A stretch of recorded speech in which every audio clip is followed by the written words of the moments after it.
So we got STACY KIDD here, right? Yes, Providence, Rhode Island. Yes, this sir. man right here. All right, house legend. All right. Hey, thank you for coming today. Man, had a ball, man.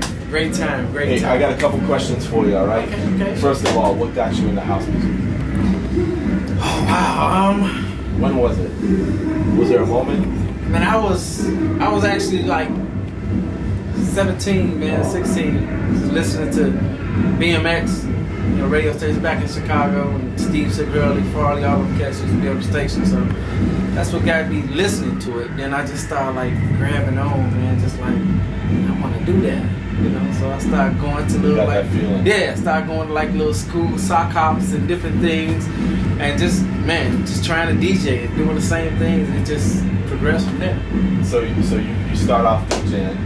Was it house that grabbed you? Was it with this genre? Was what it was? You know what? I started off spinning more like the ghetto house, the dance mania style stuff. Like You know what I'm funk, saying? booty Yeah, shit, exactly, right? exactly. I started off doing that. I started releasing. Well, after I started doing that, I was producing like different stuff at home. Just trying different things, taking loops and doing this and doing that, and it just went out from there, man. I just started just grabbing different styles, and I started hearing more of the soulful stuff, and I'm like, well, who was it? Soulful. Who was it that was there an artist? Was there a DJ that you saw? Was there? What it got me into the soulful house? Yeah. It was Paul Johnson, man. Oh, I love Paul Johnson is the one that got me into it. Because I met Paul, man, at a mutual friend of ours' birthday party, and we both supposed to be DJing at that party, and we sat in the car. I met him because I used to listen to his music on WKKC back in Chicago. All right. So I always wanted to meet him. When I met him, we just sat in the car, just listening. I got some tracks I want to hear. He started let me hear some of his stuff, and I started saying, I got a lot of old tracks too. And some tracks I had was his back in the day, and it was just crazy, man. We just clicked from there. And every day, from that day on, man, we was buddies, and he just showed me how to do a lot of things.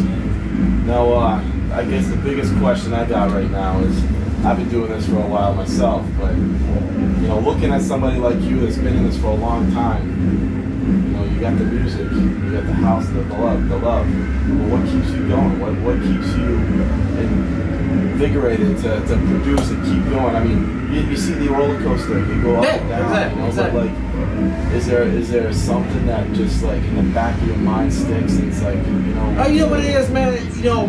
In the industry, you have a lot of new style music coming in, coming out. You got a lot of younger cats that's up on, some of the newer stuff. But you still have them heads, man, that just want that soulful, funky stuff. Right. I mean, no matter how much new music come out, you still have those heads, no matter what. I mean, it's in any genre. You know what I'm saying? You guys might not have jazz clubs or blues clubs here. You know what I'm saying? Yeah. But it's a big following for jazz and blues. Oh, yeah. You know what I'm saying? Yeah. But you never know because you're not really into it. It's like, you know what I'm saying? It's that niche that you're trying exactly. to make. So it's a lot of people. It's a lot of people in the game that think house and fell off and house did this just because they went into that other style of genre. Yeah. And you know what I'm saying? And some of the cities have went into those, but maybe have a small handful of clubs that's into this type of house and that type of house. But overseas and there's tons of other cities, man. It's just still just thousands of people that come to events for house stuff. Now speaking of thousands of people, all right. Can you tell me if you could say there's one event that you remember that your favorite place that you played at? Oh man, I can't even tell you that. There's so many. I mean, dude, there's so many, man. There's so many spots. I played in Sydney, Australia. It's a club called F4 there. It's great. It's a club called Market there. That's great. Japan. You got Air out in Japan. That's beautiful too. It's so many, dude. It's so many. There's so many clubs that just beautiful. But you know what? Let me tell you this. All right. Chicago. We have a thing called History of House in Chicago at the Congress Theater there, and it's a buddy of mine, White Knight. You might remember White Knight back in the days. Used to do the hip hop stuff. He does the party. His name Nick. And dude, it's be so many people that come together for that party. And it's just that's one of the biggest parties for Chicago Yeah. that we can have. You know what I'm saying? But you know, all over the world is picked up and grabbed and ran with it. You know what I'm saying? So It's amazing, man. You know, I can remember, you know, over 10 years ago myself buying a record and seeing your name on there, man. So, you know, you see House for Life. yes, my new record label. Check it out.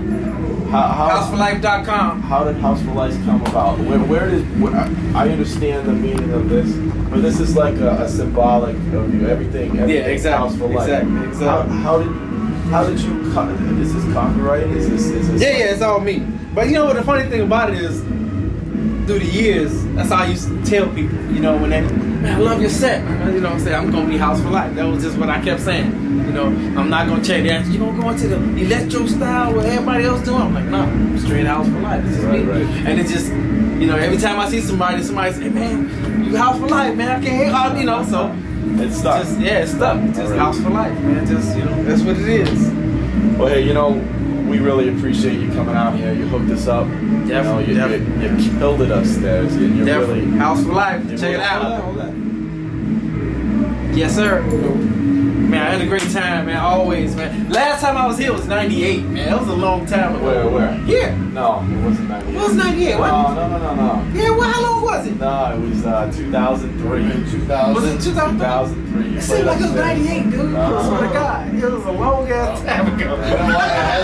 Hey, this time's go by. Yeah. I didn't think you guys had a house here, man. You know what? Speaking of which, We're trying. we actually got a really good scene in Providence. It's starting to come back, you know.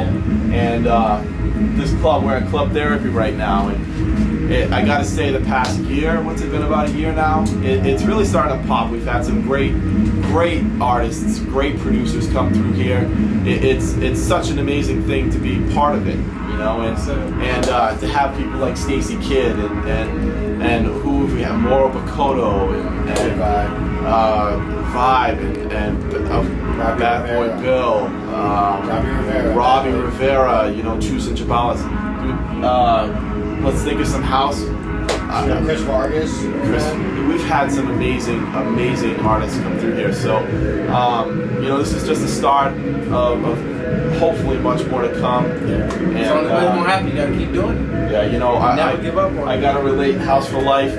Mine is keeping that vibe alive, and you know, you're like, you go to Wikipedia, house. Nah, might not be there. Yeah, there's a lot of other House. cats before me that's gonna be there. But Thank you for listening, and House for Life. blah. Yes, sir.